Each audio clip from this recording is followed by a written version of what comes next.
সাংবাদিক সম্মেলনে বিরোধীদের একহাত নিয়েছেন প্রদেশ মুখপাত্র নবেন্দু ভট্টাচার্য।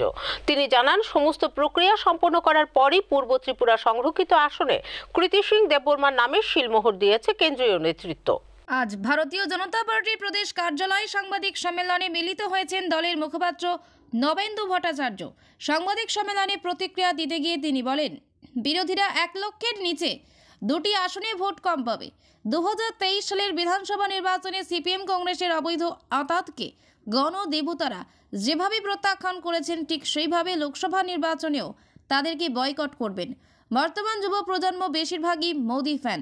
দেশের উন্নয়ন এবং সামগ্রিক বিকাশে পুনরায় তৃতীয়বারের মতো বিজেপি সরকারকেই দেখতে চায় যুব সমাজ। সেদিক থেকে কংগ্রেস কিংবা সিপিএম দলের কোনো অস্তিত্বই নেই।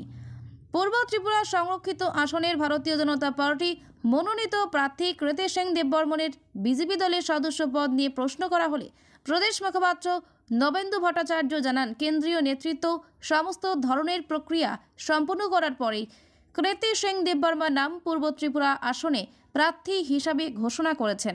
সেক্ষেত্রে কোনো ধরনের সন্দেহ পোষণ করার সুযোগ নেই। সিপিএম সরকার প্রতিষ্ঠার জন্য বাঁকা পথে পথ প্রশস্ত করা হয়েছে, এগুলি কিন্তু মানুষ ভুলে যায়নি। ভারতীয় জনতা পার্টিতে এই ধরনের কাজ কিন্তু চলে না। ভারতীয় জনতা পার্টি এই ধরনের রাজনীতিতে বিশ্বাসও করে না।